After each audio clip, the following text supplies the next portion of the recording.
El día de hoy nosotros empezaremos a partir de la página 152, la letra E. Estamos retomando las clases de Florensky. ¿El anterior? El de Henri del Watt. No. El cuaderno de Florensky me trae. ¿No? Sí, faltan pocas para reponer. Entonces es el encuentro de los dos mundos en el culto.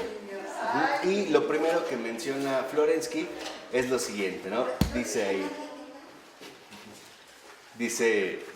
en el penúltimo párrafo: comienza Florensky sus lecciones sobre la filosofía del culto con la constatación de un hecho.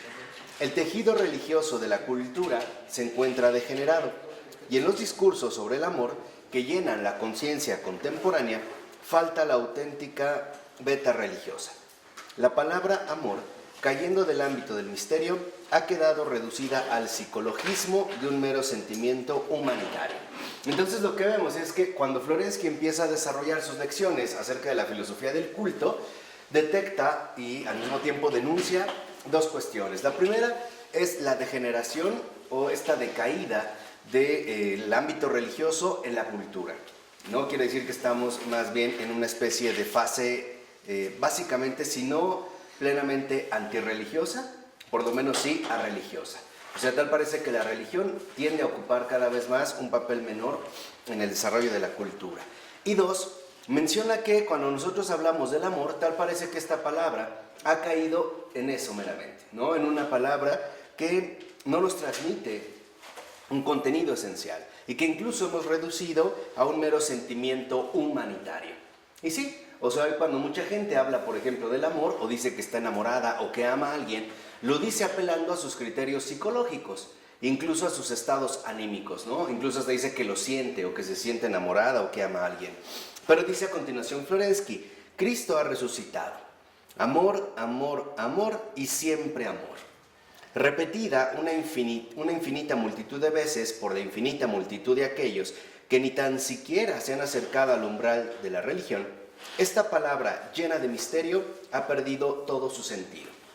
Como un tejido conector se ha acrecentado, ha llenado de sí toda la esfera de la conciencia religiosa de nuestros contemporáneos, arrinconando de este modo todo el contenido de la religión. La más evidente degeneración del tejido religioso se muestra en los discursos sobre el amor.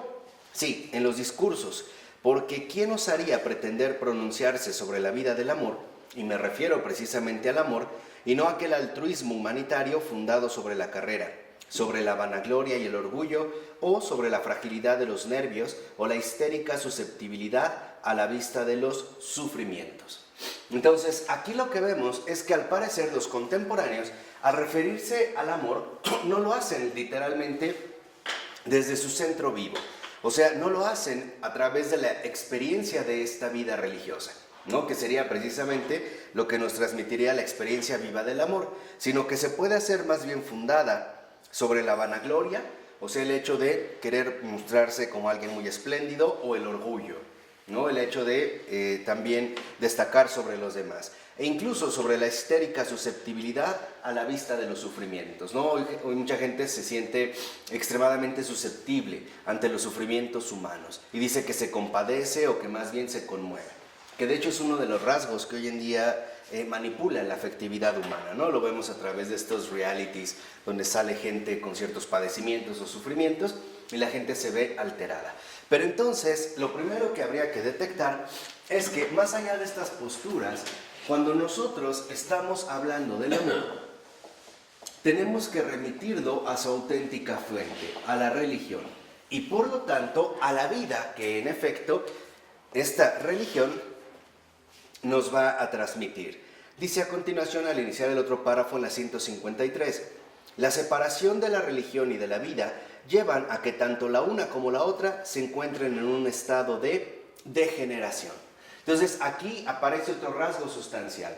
Tal parece que hoy para nosotros, si algo suele imperar, es la disociación, la separación, es decir, la división. Y esto también tiene que ver con un perfil cultural contemporáneo, ¿no? El hecho de que estemos como muy tentados a diversificar de tal manera las cosas para poder estudiarlas de manera más adecuada. O sea, en este caso me refiero a la cuestión de la especialización. Entonces, establecemos rupturas que ya no nos permiten establecer una contemplación adecuada. Recuerden que uno de los propósitos de Florensky es que nosotros recuperemos nuevamente la capacidad de la contemplación, o sea, el mirar las cosas a la luz del todo, en su real unidad. Y en este caso, como Florensky lo ha insistido, precisamente a través de su realidad simbólica. Entonces, para superar este abismo o esta separación, dice Florensky que es necesario prepararnos con una actitud valiente a encontrar la vida auténtica en la religión. ¿Por qué se trata de una actitud valiente? Porque hoy tal parece que los tiempos nos invitan precisamente a mantener muchas distancias con respecto a la religión, ¿no? Hoy estamos saturados de prejuicios. Por ejemplo, se llega al extremo de suponer que si alguien es creyente o religioso es prácticamente un tonto o incluso quizá un estúpido, ¿no? Entonces, como que la religión no es compatible con las aspiraciones del ser humano contemporáneo. Entonces, esta actitud valiente supone que nosotros tenemos que superar este abismo, buscar nuevamente la vinculación profunda que hay entre la religión y la vida. Porque aquí es donde precisamente aparecerá la esencia del amor, ¿no? A partir de esta vinculación. Entonces, situar el amor y con él en gran medida el contenido de la conciencia contemporánea en su auténtica raíz viviente, que es la relación con Dios, este es el camino para la construcción del puente. Y aquí es donde Florensky destaca algo central. Esta vinculación precisamente corresponde con esta relación con Dios. Y esta relación con Dios solo se puede dar a través de la vía religiosa. Y por lo tanto, una vez que se establece esta vía religiosa, en el desarrollo de una vida particular que trae consigo esta religión. Entonces, de esta relación con Dios es donde se establece el puente entre la religión y la vida, que dará como resultado la experiencia esencial del amor. Dice a continuación, si la dogmática buscaba la palabra mágica que vuelva a abrir la conciencia moderna al tesoro de la experiencia eclesial, la antropodicea intentará vivificar para poder afrontar la realidad humana desde la auténtica experiencia religiosa, o sea, la palabra del amor. Entonces, lo que vemos es que el amor no es un mero perfil psicológico, tampoco se reduce a la sensibilidad o a los estados anímicos, sino que el verdadero amor es una experiencia vivificante. ¿Por qué? Por dos razones principales. El amor aparece entonces como una experiencia vivificante. ¿Por qué? Les decía, por dos razones. Primera, el amor es una experiencia porque involucra una práctica viva a través de la vía religiosa. Esto supone que entonces nuestras creencias, ese es un aspecto que nosotros debemos destacar muchísimo, nuestras creencias implican prácticas visibles. Dicho de otra manera, lo que nosotros creemos se va también a manifestar a través de nuestras prácticas que realicemos. En este caso, por ejemplo, nuestra participación litúrgica o nuestros trabajos de oración, etcétera, etcétera, etcétera. O sea, mi creencia también se complementa a través de las prácticas, por ejemplo, que nosotros realizamos, como el hecho de persignarse o asistir a los sacramentos. Allí es importante. De ahí, por ejemplo, que el matrimonio adquiera este sesgo, ¿no? Esta creencia que tenemos en esta experiencia vivificante también involucra una práctica, o podríamos decir en este sentido, una auténtica vida ritual, ¿no? Una vida fundada en el ritual. Ahí es experiencia y vivificante porque esta relación o esta experiencia religiosa no se da al interior de un sujeto aislado, como tratar de buscar un estado alterado de conciencia o una dimensión profunda de la psique o una cosa por el estilo. No, lo que realmente nos transmite es un encuentro con Dios y Dios es vida. Entonces, en este encuentro, nuestra propia realidad humana se verá vivificada. ¿Qué quiere decir que se verá vivificada? Que será llevada, como le gusta decir a Florensky, de las tinieblas a la luz. Y esto implica que nosotros experimentaremos de manera gradual profundos cambios en lo más íntimo de nosotros. Y esta transformación radical es lo que también se considera entonces amor. De tal manera que esta experiencia vivificante también involucra una transformación profunda. Porque aquí Y digo, siguiendo esta línea y siendo muy honestos, el amor es Dios. Y San Juan lo había dicho, ¿no? Dios es amor. Y no lo que los hombres quisiéramos definir. Por ejemplo, un cierto estado emocional. O bien un cierto perfil psicológico, o peor aún, un cierto discurso exaltado. Por eso a lo que se refiere Florensky en este sentido es muy sencillo. Hoy hablamos y hablamos y hablamos del amor, pero sin tener la experiencia vivificante, o sea, sin tener una auténtica relación con Dios. Y por lo tanto, sin experimentar una auténtica transformación que cambia todo nuestro ser. Dice, pero para ello es necesario recuperar el temor de Dios. O sea, el encuentro real con el Dios que desciende a la cima de lo humano. Entonces, lo que vemos aquí es lo siguiente. En esta transformación profunda, Dios desciende. Y el encuentro con el hombre involucra que en este encuentro se dará en la cima de lo humano. ¿Qué quiere decir? En la altura humana. Entonces, el hombre tiene que elevarse a una altura específica. En cambio, Dios lo que hace es descender a esta cima. Dicho de otra manera, esta ascensión que nosotros tenemos que realizar, esta elevación más bien que nosotros tenemos que realizar, no es otra cosa más que el desarrollo de nuestra auténtica espiritualidad. O sea, un desarrollo que involucra una madurez particular. ¿Para qué? Para que esta experiencia vivificante sea cada vez más auténtica. Y esto es algo que a lo mejor a veces pasamos por alto. Es verdad que Dios siempre sale a nuestro encuentro, pero no lo hace de la misma manera. ¿Por qué? Porque depende de la recepción de cada uno de nosotros. Quiere decir que Él ya ha hecho lo suyo. Él está ahí abierto para nosotros. Pero la experiencia vivificante dependerá de qué tanta altura espiritual nosotros hemos alcanzado. Y esta altura espiritual, en efecto, atraviesa un periodo más o menos preciso de purificación, que puede llevar incluso bastante tiempo. Pero lo fundamental es que entonces el hombre, en este sentido, eleve, ¿no?, su condición humana a la mayor altura posible, hasta alcanzar su cima, lo más alto en el hombre, porque ahí es donde en efecto se dará justamente este encuentro vivo. Acuérdense por mencionar un caso de la figura de Moisés. Cuando Moisés hablaba con Dios, subía al monte Oreb. Y no era un cerrito, o sea, está considerada una montaña. Y esta montaña, a su vez, involucrará un determinado esfuerzo.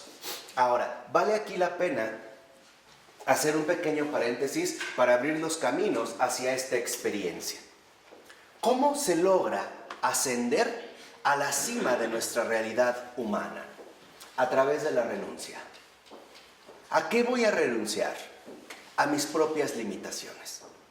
¿Qué es lo que nos ha enseñado Florensky? O por ponerlo a lo mejor en términos un poquito más florenskianos, a través de dar muerte al yo y dejar que sea él el que tome la prioridad, ¿no? O bien a través de tener una auténtica experiencia evangélica, el grano de trigo que cae en tierra y muere. ¿A qué muere? A sí mismo. Entonces, ¿cómo vamos nosotros a ir alcanzando cada vez mayor altura y por lo tanto intimidad con Dios en la medida en que nuestro ego y por lo tanto nuestro egoísmo se vaya eliminando? Y esto, hay que ser sencillos, no es fácil. Involucra toda una práctica concreta que puede ser más o menos larga, más o menos dolorosa y más o menos intensa, según uno, la disposición de la persona. 2, la dedicación de la persona. Y 3, la perseverancia de esta misma persona. Entonces, lo que nosotros tenemos que experimentar es la muerte espiritual, que en algún momento abordaremos, ¿no? O que ya habíamos mencionado. Es a través solo de la muerte espiritual, que no sea yo ya el centro de mi vida, sino que sea Él. Entonces, lo que ocurre aquí es que cuando en efecto se alcanza este punto, entonces podemos hablar de una auténtica intimidad con Dios. Y aquí es donde podríamos nosotros sintetizar este recorrido de una manera muy esquemática. Básicamente, hay dos modos, con muchos matices, pero hay dos modos de establecer esta experiencia vivificante. Uno, los que le hablan a Dios de corazón. Eso ya es una ganancia, pero no es lo más alto. Lo más alto es los que escuchan a Dios con todo su corazón. Esa es otra cosa. Entonces, una cosa es que yo le hable a Dios con el corazón y el Señor me escucha, pero otra cosa es que yo ya lo escuche a Él. ¿Qué quiere decir? Que cuando yo ya escucho a Dios, entonces es porque para mí Él es lo primero. Él es la prioridad. Y esto es, digamos, a lo que todos y cada uno de nosotros estamos llamados a realizar. Ahora, escuchar a Dios no significa, aunque sí suele darse, escucharlo literalmente, a través de una voz interior, de una voz espiritual. No necesariamente es así. Escuchar a Dios significa recibir todo aquello que Él me quiere comunicar. Puede ser a través de un acontecimiento, un cierto pensamiento, un movimiento afectivo, qué sé yo. Y en este sentido quiere decir que yo ya vivo una auténtica apertura. Por ello es que cada uno de nosotros debemos trabajar constantemente en la aniquilación, de ser posible, de nuestro propio ego, ¿no? Del asumirnos a nosotros como un centro. Necesitamos, en este sentido, ser personas excéntricas. ¿En qué sentido excéntricas? Que estamos descentrados, que en el centro ya no estoy colocado yo, sino que en el centro está colocado Él.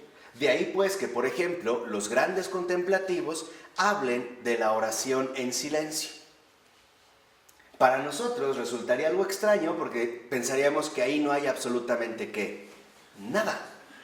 No pasa nada, no ocurre nada. Y eso es bueno, porque mientras más nada ocurre, quiere decir que entonces yo no estoy siendo el verdadero protagonista. Y hay un signo muy claro donde empezamos a ver, imagínense como subir a una montaña y empezar a tocar como las cimas, ¿no? De qué tanta intimidad alcanzamos con el Señor. La paz. La oración en silencio lo que trae es la paz, porque la oración en ese sentido no siempre es verbal.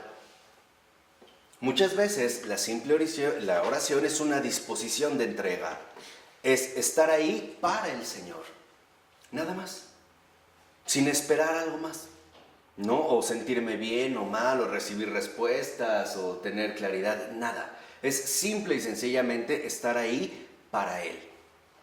Y esto es justamente lo que hoy en día no experimentamos. ¿Y por qué no lo experimentamos? No es porque Dios nos haya abandonado, porque estamos saturados de nosotros mismos. Recuerden que el perfil que define nuestra cultura es un perfil egocéntrico. ¿Qué quiere decir? Que nos colocamos a nosotros como prioridad, como fundamento de nuestras relaciones, ¿no? Piensen, por ejemplo, muchas veces la gente cómo escoge sus amistades en base a ciertas conveniencias. Seamos sinceros, ¿no? O sus relaciones en base a ciertos egoísmos. Porque se siente bien andando con esa mujer, o porque se siente bien andando con ese hombre, o mejor dicho, se siente bien viajando en el coche que tiene este hombre, o qué sé yo, ¿no? Entonces, lo que tenemos que hacer es una limpieza profunda. Y esta limpieza profunda, a su vez, tiene una dinámica, que si quieren después se las explico. Pero en esta dinámica, lo primero que hay que tener en claro es que se requiere atravesar una purificación. Y esta purificación no es sencilla. ¿Y por qué no es sencilla? Porque estamos tan apegados a nosotros mismos, a nuestros criterios, a nuestros hábitos, a nuestras emociones, a nuestras sensaciones, a nuestras convicciones, que no es tan fácil renunciar a estos apegos. Y, por poner una imagen, para que yo pueda realmente alcanzar la altura, necesito ir ligero. Creo que tengo la imagen perfecta. Si fuéramos al Himalaya y empezáramos a subir, ustedes saben que hay un momento donde hay que llevar oxígeno. Hay que llevar tanques de oxígeno, ¿no? Porque ya no puedes respirar. E incluso no puedes subir de golpe, porque te vendría el mal de la montaña. Cosas así. Entonces, bueno, tienes que llevar tanques. Pero mientras más tú subes, hay un momento en el que ya no puedes llevar un tanque. ¿Por qué? Una pesa. Y más profundo, a ver, vean, lo más espiritual. ¿Por qué? Porque quiere decir que todavía llevas tu propia reserva. Todavía este tanquecito lo llevas porque estás pensando en ti. Cuando tú renuncias a este tanquecito y aceptes que ahora Dios va a ser tu oxígeno, que Él es el que te va a dar este aliento de vida, entonces vas a entrar a la dimensión de la auténtica fe. Lo que se conoce en la espiritualidad católica, cristiana, como la pura fe. Es esto. Y nosotros de entrada pensaríamos que es algo extremadamente árido, ¿no? Donde he renunciado a todo y voy solo. Pues no voy solo. Porque la fe pura involucra que ya no llevo nada de mí mismo. Todo es Él. Todo lo llena Él. Y no habría experiencia mejor que esta. Entonces, esto es, digamos, lo que ha degenerado la cultura. Lo que de fondo ha degenerado nuestra cultura es que nos colocamos a nosotros mismos como el centro a partir del cual definimos todas nuestras relaciones y todo nuestro horizonte de existencia. A través de mis prioridades. Por ejemplo, hoy en día hay muchas mujeres que tienen hijos para no quedarse solas. Por poner un caso, ¿no? Hoy hay muchos abortos porque hay muchas mujeres que solo piensan en sí mismas. Y lo mismo con los hombres que no las apoyaron, estaban pensando en sí mismos. Entonces, ir, digamos, rompiendo con ello, nos llevará cada vez más a una mayor intimidad. Ahora, ¿habrá un momento en el que alcancemos una cima perfecta? No. Este es un recorrido que dura toda la vida. El camino espiritual es para toda la vida, ¿eh? No es algo donde yo pueda decir, ya llegué y aquí ya me pongo a descansar. No. Necesito ir avanzando. ¿Por qué? Se los voy a decir de una vez. Por el desorden que tenemos debido al pecado original. Justo por ese desorden. Pasa a veces con las adicciones, ¿no? Dicen que puedes estar 30 años bien y de repente caer nuevamente y caer al fondo. Es por ello, porque mientras vivamos en esta tierra no vamos a poder renegar de nuestra realidad condición humana. Una condición humana herida, débil y frágil. Entonces, esto es importante mencionarlo porque si no, podríamos incurrir de antemano en una grave tentación, el desánimo. Lo importante en la vida espiritual no es llegar a una meta. Lo importante en la vida espiritual es mantenerse. Es, por así decirlo, es una fuerza de mantenimiento. No se trata de si corres rápido o lento, avanzas mucho, avanzas poco. Eso no es lo importante. Lo importante es mantenerse en el camino. Aunque a veces avance, a veces no avance. Y si lo vemos, este es el secreto fundamental de cualquier relación humana, ¿o no? Lo importante muchas veces no son los logros que puedes alcanzar, sino mantenerse fiel a estos compromisos que tú has adquirido. O que se supone que como adultos vamos en este sentido adquiriendo. Dice por eso Florensky, y dicho sea de paso, ¿qué es el temor de Dios? ¿Qué es el temor de Dios? Saber que Dios lo puede todo y que es omnipotente. Okay. Que me ama mucho. Okay. Reverencia. Reverencia. Desobedecerlo. Desobedecerlo. Sí, pero hay algo más esencial. Que murió por mí. También, en la Biblia, cuando se habla del temor de Dios, se habla o se utiliza esta expresión para poner de relieve la adecuada relación con Dios. Ese es el temor de Dios. El temor de Dios es la adecuada relación con Él. Por eso lo vemos en el Antiguo Testamento como el temor de Dios se ve plenamente reflejado a través de los mandamientos. Los mandamientos no son para asustar. Dios no necesita asustar a nadie. No es para decir, haces esto y te castigo. No es eso. No, lo que se le llama el temor de Dios es comprender y asumir la adecuada relación con Dios. ¿Y cuáles son las dos piernas de la adecuada relación con Dios? Confianza y entrega. Eso es todo. Bueno, suena muy fácil, ¿no? Pero en nuestra vida diaria no es tan sencillo. Entonces, ¿cómo vamos subiendo en altura en esta intimidad? A través de la confianza y entrega. Confianza y entrega. Me entrego más al Señor, más confianza voy a ir requiriendo. Me entrego más confianza. Y en las diversas etapas de nuestra vida, el Señor nos irá exigiendo cada vez más mayores grados de confianza, mayores niveles de confianza y por lo tanto también mayores niveles de ¿qué? De entrega. ¿Por qué? Porque la confianza y la entrega no son más que las dos alas con las que vuela el amor. Quiere decir que el Señor, a través de esta experiencia vivificante con Él, nos está entrenando en lo que Él mismo es, en el amor. A través, precisamente, lo dijimos, de la confianza y la ¿qué?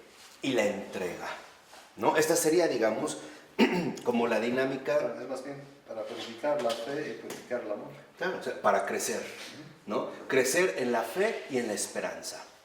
En el amor. Y cuando vamos creciendo en la fe y en la esperanza, entonces la caridad empieza a aparecer. La auténtica caridad, ¿no? Dijimos, a través, por ejemplo, de lo que el Señor quiere que se realice.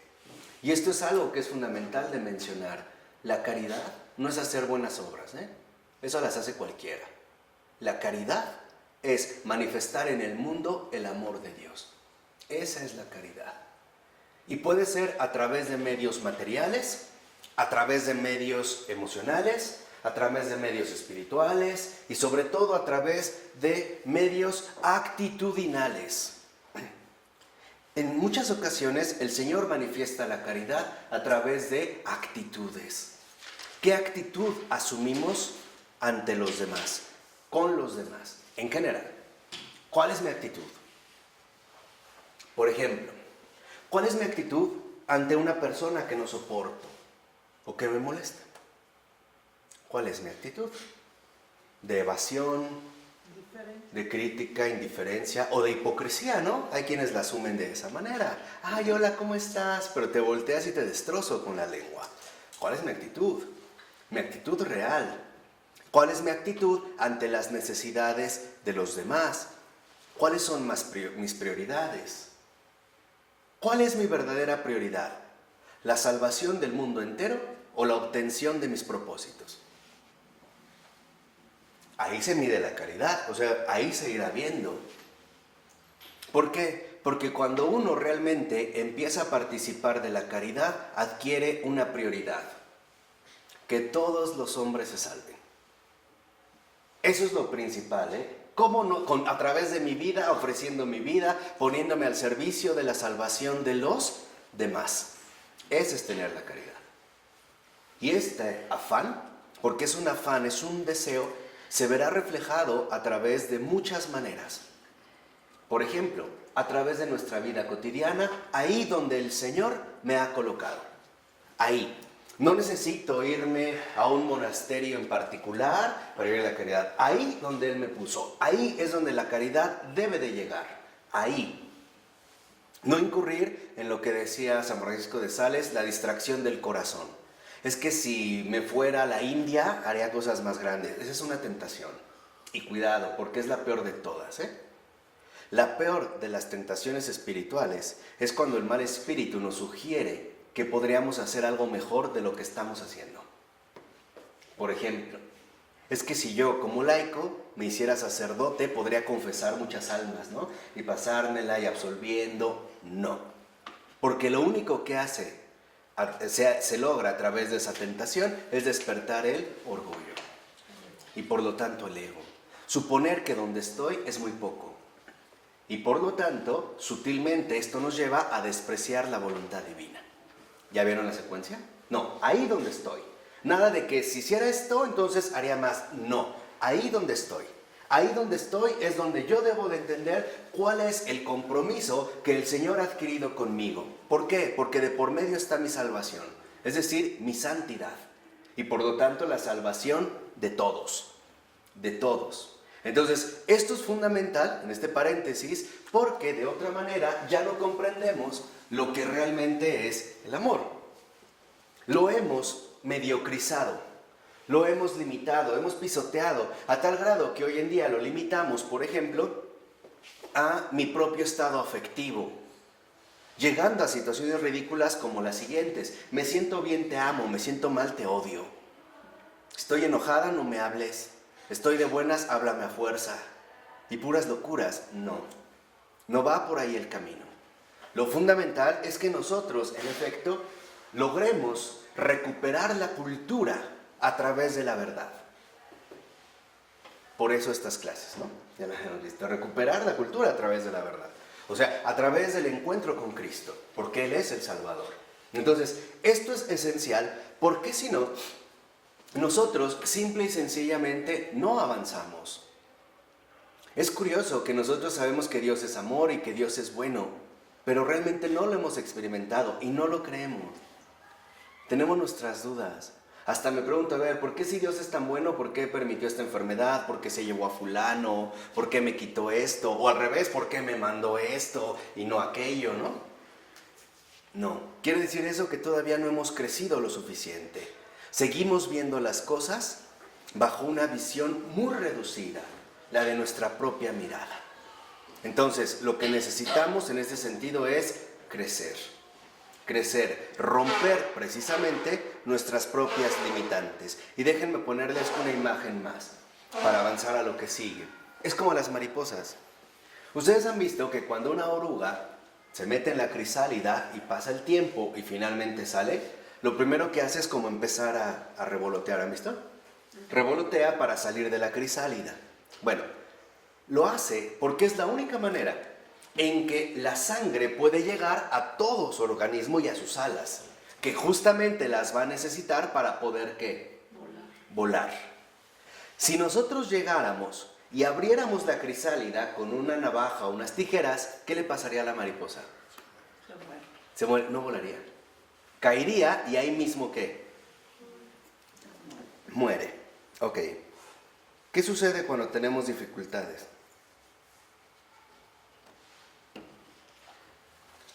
Cerramos. Pasa exactamente ¿qué? Lo mismo. Y empezamos una lucha, ¿no? Empezamos a luchar, a desconfiar, a preocuparnos, a inquietar. Estamos aleteando. Dios mío, ayúdame. Y no me ayuda. No me ayuda porque si en ese momento me ayuda, o sea, me quitara de golpe la crisálida del capullo, ¿qué pasa? No muero, no crezco. Y por eso es que Dios no comete ¿qué? Errores. Entiéndanlo, Dios es perfecto, perfecto. En nada se equivoca, en nada. Y eso es contemplación. O sea, la contemplación nos lleva a verlo todo de manera simbólica a la luz de la unidad. O sea, a la presencia de Dios, a la manera de Dios, al modo de Dios, ya no al modo de los hombres. Entonces, cuando nosotros estamos, por ejemplo, en dificultades, en problemas, ya sean internos o externos, estamos saliendo y el Señor lo único que quiere es que revolotemos, que aguantemos este proceso. Porque una vez que atravesemos estas dificultades, entonces nuestras alas se van a expander y vamos a poder llegar todavía, ¿qué? Más lejos. Y al llegar más lejos, podremos también llegar a más gente. Y este crecimiento es a través de la confianza y la entrega. A través de la confianza y la entrega. Este eje, lo que podemos llamar la dinámica de la vida humana. Es justo la dinámica de la vida humana. Y es una dinámica que en efecto resulta ser espiritual. Y por lo tanto religiosa. Cuando yo lo quiero hacer fuera de la dimensión religiosa, simple y sencillamente no puedo realizarlo. Porque me quedo atorado. Es como estar chapoteando en lodo o en arenas movedizas, ¿no? Ahí creo que me estoy esforzando, pero ahí ocurre lo contrario. Mientras más me esfuerce, más me ¿qué? Más me hundo. Entonces, si nosotros seguimos esta dinámica, vemos entonces que en efecto el único propósito para el que fuimos creados es para amar y ser amados. Teresa de Calcuta lo veía muy bien. El ser humano ha sido hecho para cosas más grandes. Para amar y ser amados. Lo único que el Señor nos pide es: estira tus brazos, yo ya estoy aquí. Solo estira tus brazos, ya estoy. Estíralos, estíralos. Eso es todo lo que tenemos que hacer. Pero a veces ni eso estamos de acuerdo, ¿no? Dice en la siguiente cita, ¿recordáis quién habló del amor? Precisamente de un modo particular fue el apóstol del amor, San Juan. Dice, pero él es el hijo del trueno.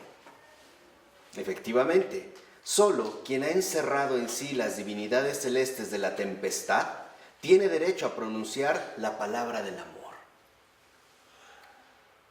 Vean, aquí esta es como una simbología muy significativa.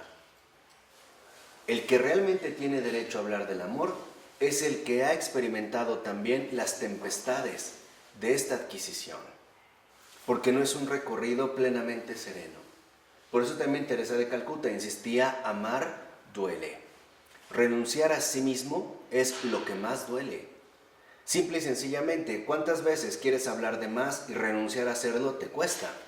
Y a veces te lo recriminas, ¿no? Y te sientes que vas a explotar y cosas así. Ahora imagínate renunciar a estructuras fundamentales que has cargado toda tu vida. Es como arrancarte la piel. De hecho es una segunda piel, ¿eh? Nuestros hábitos emocionales es una segunda piel. Y estamos llamados a arrancar esta piel. Y claro que va a doler. Pero algo reconocemos. Al arrancar esta segunda piel, lo que emerge es algo totalmente renovado. Dice, cuando los truenos sofocados retumban en nuestras entrañas, cuando los golpes pesados de los martillos forjan nuestro corazón, cuando relampaguean los rayos y surcan y desgarran nuestra marchitez creatural, entonces sucederá aquello que revivificará el amor. Entonces, nosotros precisamente necesitamos atravesar una tempestad. Y créanme, duele. Duele como no tienen idea. Duele. Pero no es el dolor que conocemos, no es el dolor habitual, desgarrador, sofocante. Es un dolor extraño, porque es un dolor espiritual, es un dolor raro. Porque son estos truenos los que están, digamos, eliminando por completo todo aquello que en mí es marchito, todos mis límites, todo aquello que en pocas palabras no sirve para nada. No sirve absolutamente para nada, pero para nada. Y entonces ahí se destapa esta tempestad. ¿Por qué? Porque se trata de un dolor espiritual. No es un dolor que podamos comparar con un dolor de muelas, por muy doloroso que sean, como me han dicho, yo la verdad no sé, o los dolores de parto. No, es un dolor distinto. Es morir, es como esta muerte espiritual donde en efecto sabes que algo ha muerto en ti. Es como si te hubieran arrancado algo muy tuyo, algo que está muy en el fondo. Algo de ahí se ha ido, algo ha sido eliminado. Pero también al mismo tiempo eres más libre. Más libre para amar todavía en mayor medida. Más libre para crecer todavía más. Si lo aprovechas. Sí, claro. Pasa como las águilas, ¿sí sabían? Cuando las águilas más o menos llegan a una edad de 40, 45 años, se suben a una parte muy alta de una montaña solas. Y una vez estando ahí, lo primero que empiezan a hacer es romperse el pico contra las piedras.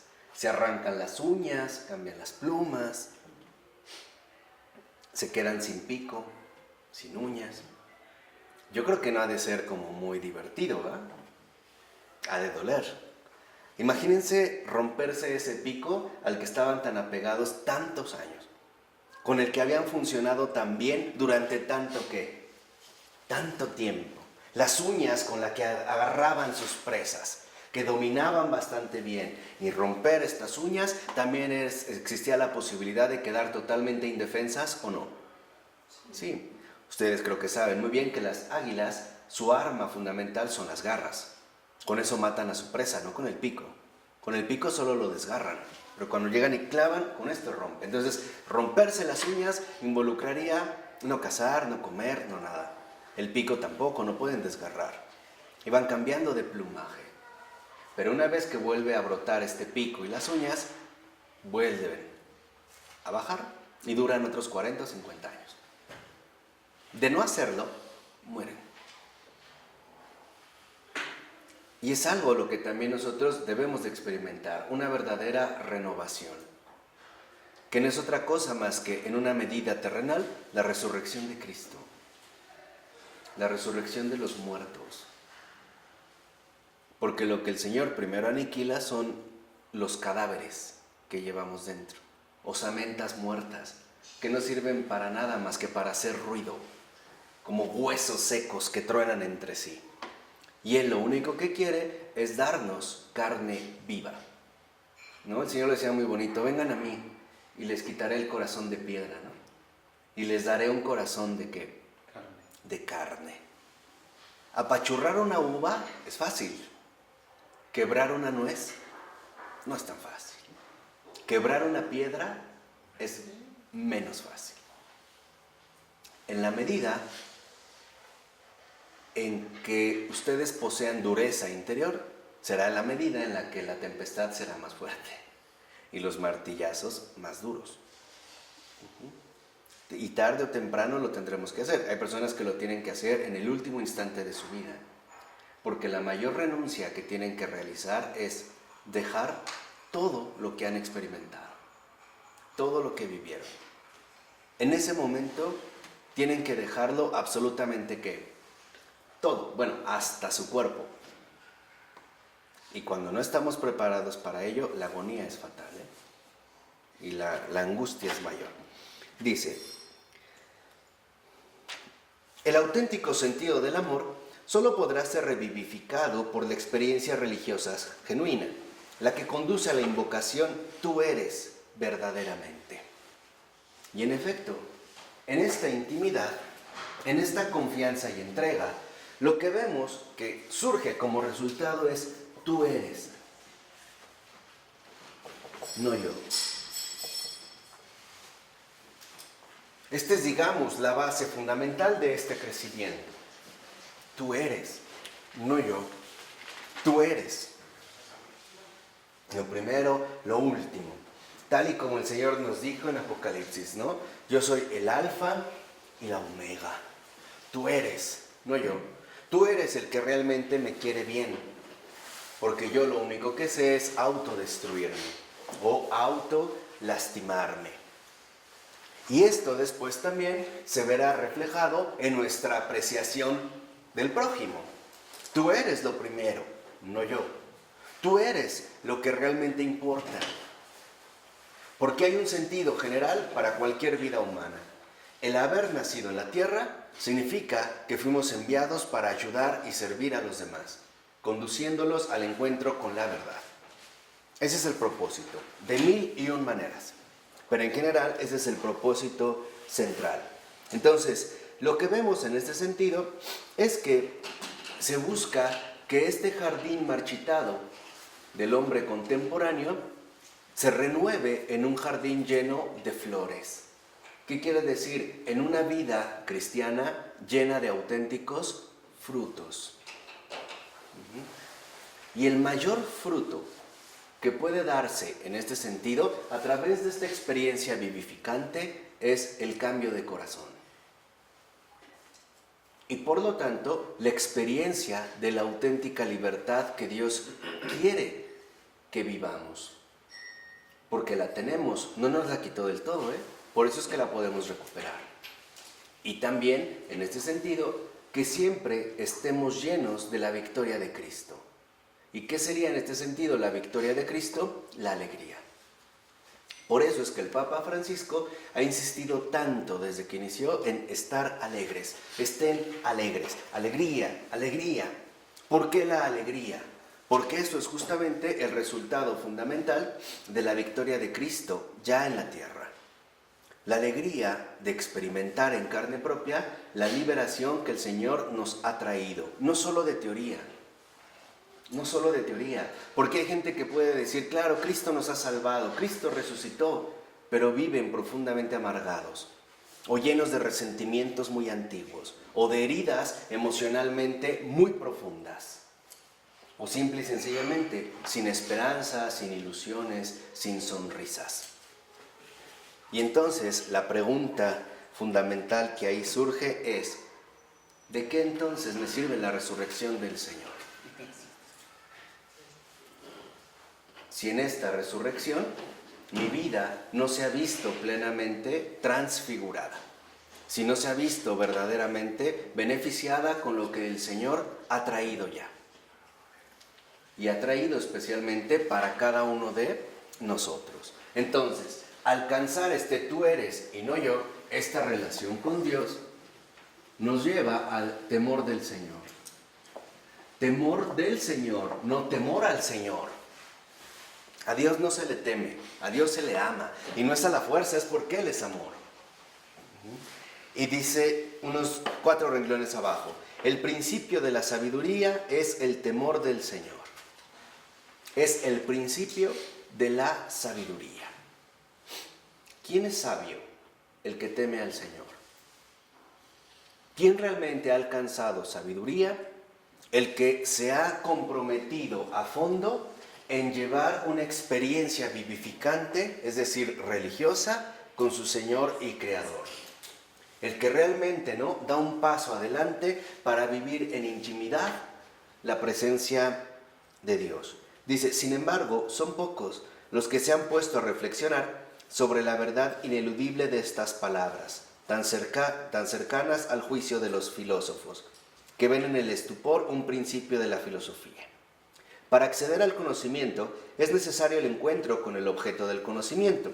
El signo de que se ha llegado a este contacto nos es servido por una conmoción del alma, en este sentido por un temor. Este temor anuncia que hay algo realmente objetivo que me conmociona, me mueve. Es como cuando no has visto en mucho tiempo a un ser querido y de repente lo ves de lejos. Conmociona, ¿no? Algo genera. Y ahí lo que se despierta es un temor, no miedo. El temor no es miedo. El temor en ese sentido es una gran conmoción. Ahí hay algo objetivo que a mí me está afectando y que me está afectando en sentido positivo. Me está llenando. Dice, si el temor es la garantía de un encuentro, conocimiento real de la realidad suprema, encontrar las vías para la renovación de su experiencia ayudará a la recuperación del modo religioso de situarse ante cada realidad, o sea, al restablecimiento de las vías hacia el misterio del ser, bloqueadas por el racionalismo y el psicologismo. Entonces, en el temor del Señor, lo primero que nosotros encontramos es un encuentro.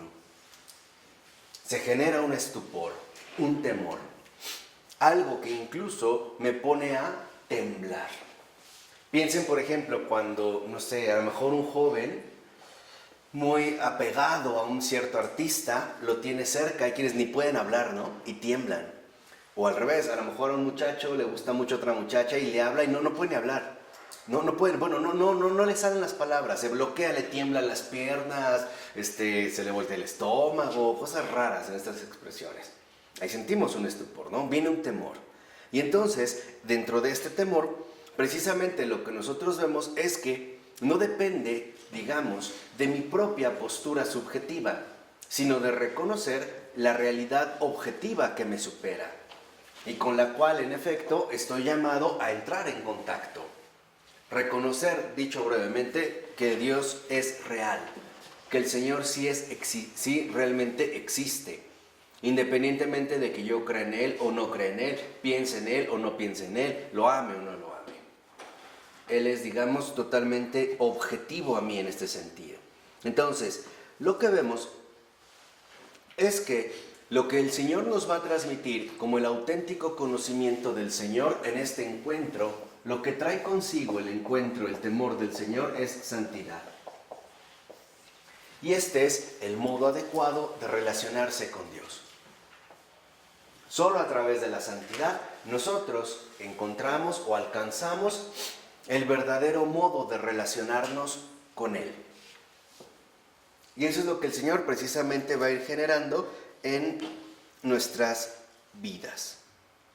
Y ahí es donde surge lo que no es de este mundo. Y eso es lo que el Señor nos va a ir trayendo, lo que no es de este mundo.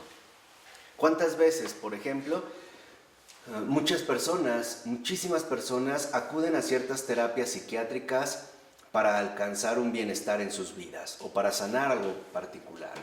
Y pasan años y no lo logran, ni con medicinas, la sobrelleva nada más como por encima, pero de fondo no salen. A menos de que haya una intervención de algo que no sea de este mundo. Dicho de otra manera, a menos que se viva una auténtica experiencia del milagro. El mayor milagro es Dios mismo. Él es el mayor milagro. Ese es el verdadero milagro. Que Dios existe es un milagro. Ese es el milagro mayor. Lo dice la 155 Florensky, donde inicia la cita de la siguiente manera. Sí, este temor es despertado por un encuentro con lo nuevo, con aquello que es radicalmente nuevo, en contraste con nuestra vida cotidiana. En la concatenación de las impresiones del mundo, irrumpe como una cuña aquello que no es de este mundo, que no es comparable con nada, que no se asemeja a nada, que es totalmente otro. Y eso es la santidad, es lo totalmente otro.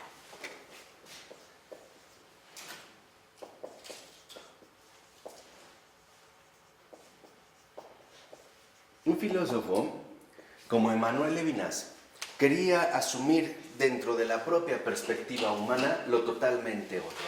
La sujeción el sujeto como sujeción, absolutamente responsable de todo y de todos. Pero eso no es algo totalmente otro, porque sigue siendo algo de este mundo. Irrealizable ciertamente, pero de este mundo. No, la santidad es lo totalmente otro. Es aquello que el Señor expresa a través precisamente de la intimidad que se va teniendo con Él. Y podríamos decir en este sentido, bueno, entonces, ¿qué es la santidad? La santidad es dejar que los modos de Dios dominen en mí. Eso es la santidad.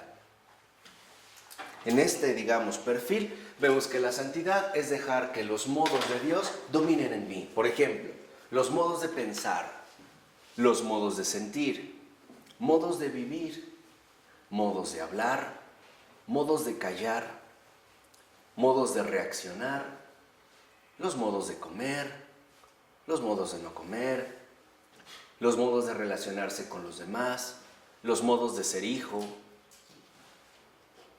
de ser amigo, de ser trabajador. En todos esos modos es donde nosotros efectivamente encontramos lo que no es de este mundo. Y eso es lo que el Señor precisamente nos quiere compartir. Por ello, aquí es donde se ve la crucial diferencia entre una persona que puede ser muy buena y un santo. Un santo no es de este mundo. No es normal. No es algo que nosotros pudiéramos como comparar o de manera sencilla con algún modelo en especial. No lo es. Y esto es donde, a mi entender, y creo que también Florensky lo había percatado en muchos otros, un poco de en lo que incurrió la geología, o sea, la escritura de la vida de los santos. Porque en gran medida, estas vidas de los santos de siglos pasados empezaron a presentarnos a los santos como superhumanos, como llenos de virtudes o capacidades que podían haber desarrollado y que ciertamente a nosotros nos resultaban muy lejanas, ¿o no? O seamos sinceros, cuando nos acercamos a una vida de santo, nos hablan de las vidas ejemplares de los santos, lo primero quizá que llegamos a sentir es, ¿qué lejos están de mí? Tan es así que hasta en nuestra experiencia cotidiana decimos, no, bueno, ese fue un santo. Como decir, no, ese no está a mi alcance, o sea, ese... Una Santa Rita de Casia, vieja loca neurasténica, ¿no? Pues ella es una santa, yo no, yo a la primera me enojo, o San Francisco de Asís, como el que quieran. Y no, ¿por qué? Porque me parece que algo se perdió de vista. Y lo que se perdió de vista es que lo que hay que verdaderamente destacar en el caso de un santo, el que sea, es la santidad que el Señor va manifestando. Y si algo es esencial en los santos, es la docilidad. Podríamos decir, ¿por qué alguien es más santo que otro? Porque fue más dócil para dejarse arrebatar completamente por Dios. Y no crean que es algo que consiguieron de una vez por todas. Es algo que, como dijimos al inicio, ¿no? En este sentido, lleva una trayectoria larga, ¿no? Va para largo, como decimos, ¿no? Es algo que va a durar toda la vida. Y aquí es donde encontramos otro secreto fundamental. ¿A qué se opone la docilidad? a la rebeldía. Y ahí es donde entramos, digamos, en la profundidad más honda de nuestro corazón. ¿Qué tanta rebeldía tenemos cada uno de nosotros? ¿Por qué nos cuesta tanto trabajo renunciar a lo poco y a lo mucho? A mis ideas fijadas, a mis emociones adquiridas, a mis juicios asumidos. ¿Por qué? Porque esa es la herida fundamental del pecado. Lo que en efecto el pecado ha dejado con nosotros es algo así como una huella profunda de negación, de no a Dios. Esa es la rebeldía, Si nosotros quisiéramos sintetizar qué es la rebeldía, es un no a Dios. Más o menos intenso, más o menos gradual. Pero de fondo la rebeldía es un no a Dios. En cambio, lo que el Señor trae consigo es docilidad. Docilidad. Por ejemplo, qué fácil es para nosotros enojarnos y decir ¿por qué yo? Tan sencillo, dile a una persona que recoja una basura que él no tiró. Te dice, ¿yo por qué? Porque yo no la tiré, que la recoja el que la ¿qué? El que la tiró. Oye, ayuda a tu prójimo. ¿Yo por qué? Que lo ayude él o él mismo. Si él se metió en eso, pues que él salga, ¿no? De su bronca. Eso es rebeldía. El no a Dios. Entonces, el encuentro, la santidad, que es lo totalmente otro, vence la rebeldía.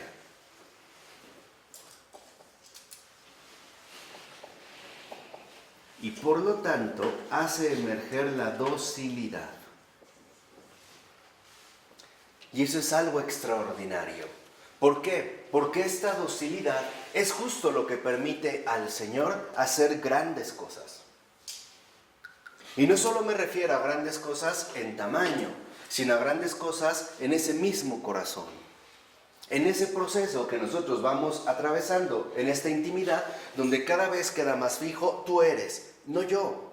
Y por lo tanto, estos gestos, estos actos profundos, oscuros, secretos, disfrazados, sutiles, etcétera, de rebeldía, van saliendo a la luz poco a poco.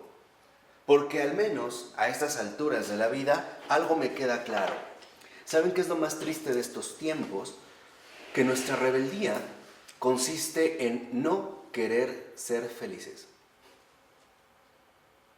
Si yo les dijera que hay que sufrir muchísimo, lo creen.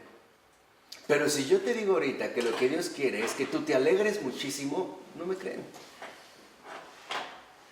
Y de inmediato brincarían con 1001 pretextos para negar lo que no es de este mundo. ¿Cómo es posible que yo pueda vivir esta alegría si hay tanta gente sufriendo?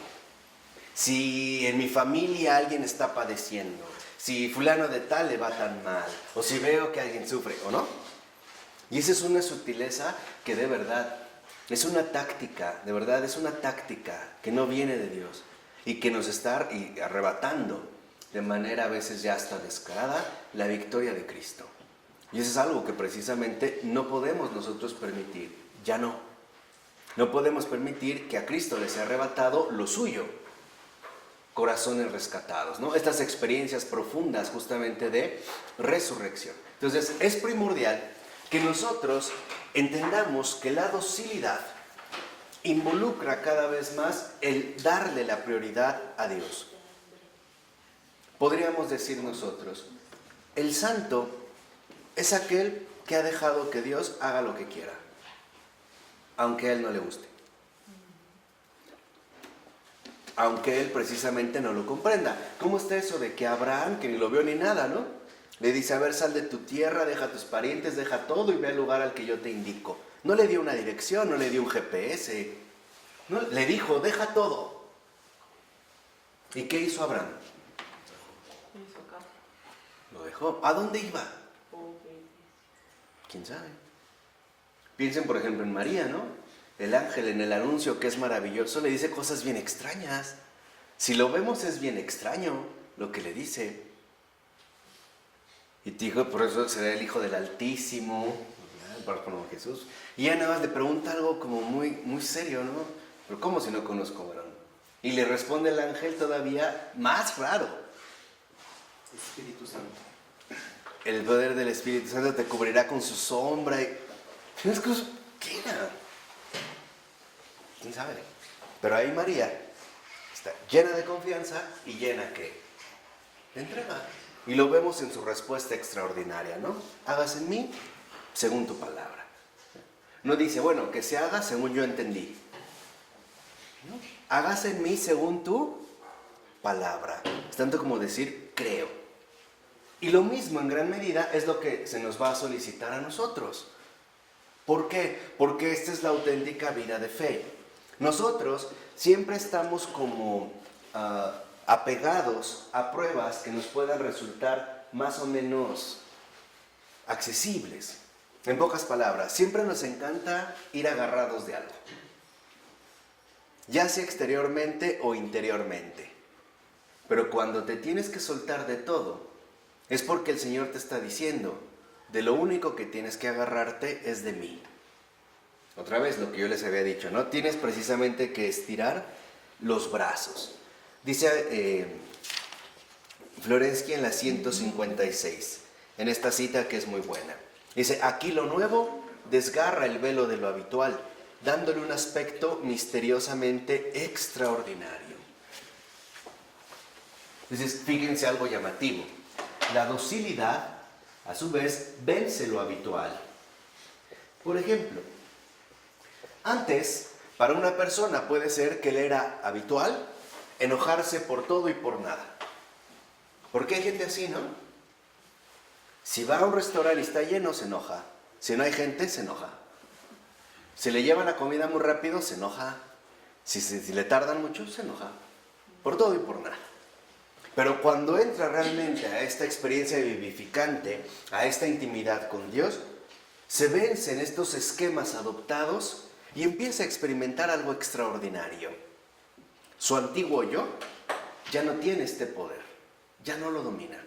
Ahora él va asumiendo, ¿no?, cada vez más posturas totalmente ¿qué?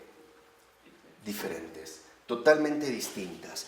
Dice, el origen del temor no está, sin embargo, en el aspecto de lo nuevo que irrumpe, sino en la sensación de trascendencia de aquello que aparece. Aquello que no es de este mundo se ha revelado, y todo el mundo es percibido como algo fluctuante, inestable, variable. Lo que aparece en el tiempo se ofusca ante aquello que es verdaderamente desde siempre. Y aquí es donde vemos una cuestión muy particular y que tiene que ver con nuestra misma condición humana.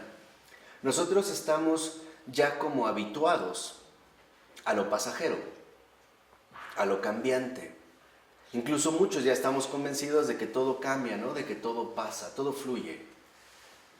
Como diría Vasily Grossman en un textito que así se llama, todo fluye.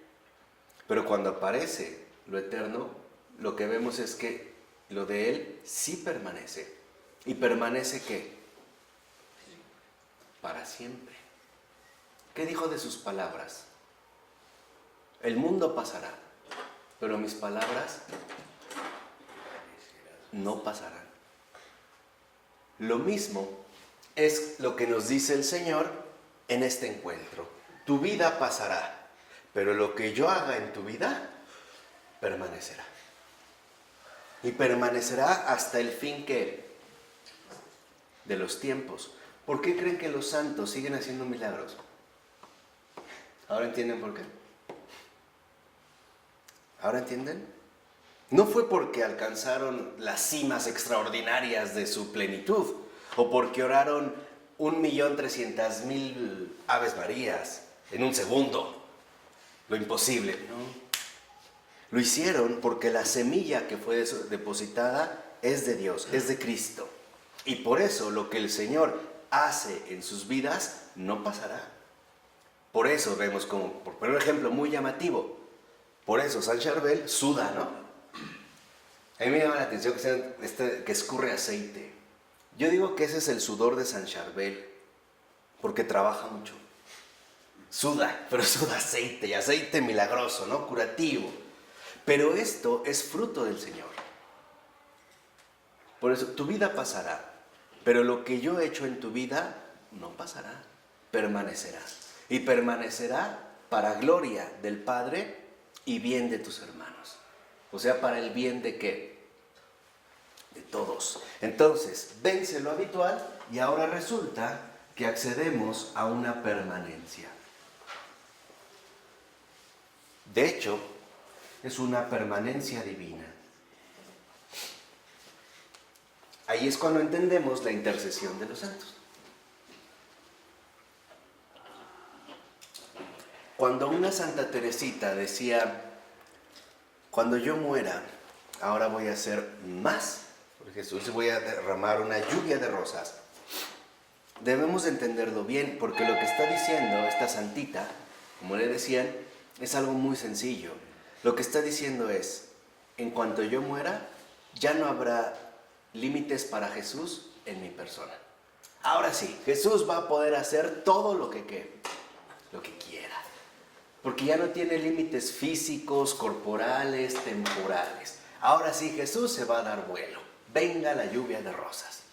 Es por eso. Por eso les decía que hay que entender bien esto para captar nuevamente la enorme riqueza que el Señor nos ha dado a través de la comunión de los santos.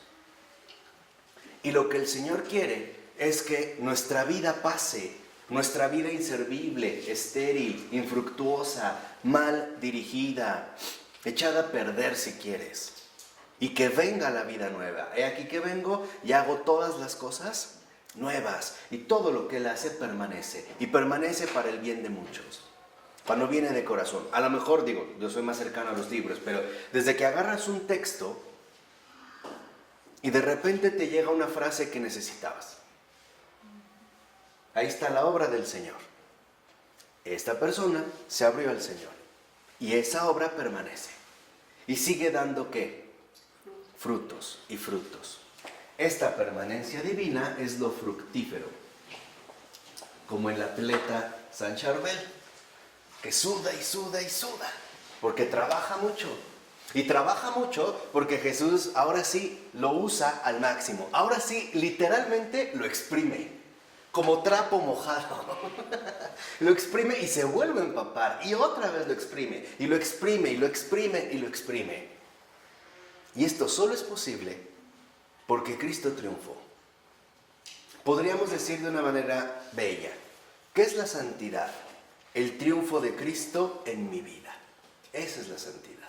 Así, ¿qué es la santidad? El triunfo de Cristo en mi vida. En las pruebas y las tentaciones. Claro, en las pruebas, en las tentaciones, en las dificultades, en las complicaciones, en esta lucha a muerte. Acuérdense que Florensky lo captó muy bien cuando decía es una disyuntiva, o él o yo. No hay variedad, ¿no? No hay como variaciones, posibilidades de hacerse un lado. O él o yo. Esa es la santidad. El triunfo de Cristo en mi vida. O sea, la victoria de Cristo. Sobre todas aquellas estructuras que simple y sencillamente no me permitían o incluso me impedían experimentar el amor de Dios. Eso es lo que Cristo quiere que experimentemos. Y eso es lo que vamos a promover este año. Y va en serio, es lo que vamos a promover. Es el camino que vamos a abrir este año. Promover la experiencia del amor de Dios. Basta de hablar del amor. Experiencia. Y aparte experiencia viva. Y experiencia viva de vida eterna. Ni siquiera es una cuestión afectiva donde únicamente hacen exaltar tus emociones para después que vuelvas a caer en la mediocridad ordinaria. Vamos y aplaudimos y cantamos y se pasó la euforia. No. Aquí no vamos de arriba a abajo. O sea, aquí no hay bajones, como se llaman. Y luego el bajón. No, aquí vamos de abajo hacia ¿qué? Hacia arriba. Que es el camino que de hecho nos corresponde. Este año será un año de altura. Este año está dedicado a las alturas, ¿eh? Este año es un año para crecer. ¿Qué año es? 2015. 2015. Este es un año, ahora sí el Señor nos da permiso de correr. El de la Antroponicena. Primero un año nos tuvo sentados, ¿no? Ahora ya nos dice, como a Lázaro, levántate y anda. Ahora sí, ya nos dio luz verde, ¿eh? Y cuando el Señor da luz verde hay que acelerar. Ahora es cuando. Ya ha venido una preparación, ya sale. ¿Por qué? Porque ahora sí el Señor quiere apostolado. El apóstol es el que ha sido enviado. Y al menos en teoría ustedes ya fueron preparados. Así que acuérdense de esta clase. Para este año. Por eso lo consagramos al corazón de Jesús y al corazón de María. Se trata de que seamos latidos de esos corazones. Latidos. Latidos. Ojalá que alguno sea taquicardia, ¿no? Ahí sí, ¿no? Que truene, que explote. Y esto es culto. Ese es el culto. Ese es el culto verdadero a Dios. Esto es darle culto a Dios. Porque todo esto que hemos visto no es más que el culto. Ajá. Increíble. Eso es el culto. Esto es realmente el culto. ¿Se acuerdan que Jesús dijo, y ahora el Padre quiere adoradores en espíritu y en verdad? Estos son. Ahora el Padre quiere adoradores en espíritu y en verdad. Ya nos dijo cómo son, quiénes son, y son ustedes. Todos ustedes. Todos nosotros. Aquí están los apóstoles. Y sepan que a partir de hoy ustedes están ya en un combate. Ahora ustedes pasan a la ofensiva. No a la defensiva. No. Ahora pasan a la ofensiva. Primero, quietos. Ahora Ofensiva. es ofensiva. Y los están esperando para darles una buena paliza. Pero ustedes ya van bien preparados, no tengan miedo. ¿No el Señor nos dijo? No tengan miedo. Quisiera terminar con esta alusión, en esta ocasión, de San Antonio Abad, San Antonio de Egipto, el padre de los monjes. Después de su conversión, fue fuerte, ¿no? Estas tentaciones, el Señor le dice que se vaya al desierto. Porque el desierto era considerado el lugar donde reinaba el imperio del maligno, ¿no? Y él se va a meter. Y lo primero que dice el maligno es, ¿y este qué hace aquí? ¿Cómo se atreve a venir a mi territorio? A mi lugar. ¿Quién es este? Para atreverse a venir a meterse donde yo reino. Y fue y juntó a todas sus legiones y le dieron una pero madriza. Lo dejaron inconsciente. Lo tienen que ir a recoger. Eso no les va a pasar a ustedes. Pero sí los van a golpear. ¿En qué sentido? Porque ahora el desierto, no es que se van a ir ni al desierto del Sahara, ni al desierto de los leones, de aquí ni nada. ¿Saben cuál es el desierto? Su casa, su trabajo, su lugar donde estén, su matrimonio, su vida ordinaria. Porque, ¿qué creen? En gran medida, ese es ahora territorio del maligno. Y ahora ustedes van a recuperar lo que es de Cristo. Su noviazgo, sus sueños, sus sentimientos, sus afectos. Tenemos que ser campeones de la fe, atletas extraordinarios. Y la verdad, no tenemos ya pretextos, porque el Señor nos ha dado una buena preparación. Así que, en marcha, mis valientes. Tengan miedo. Cristo ha vencido. Y eso es lo que vamos a demostrar. Vamos a devolver al mundo entero la victoria de Cristo. ¿De acuerdo? Y esta victoria se consigue a través de la alegría de Cristo. Ahí está tu combate.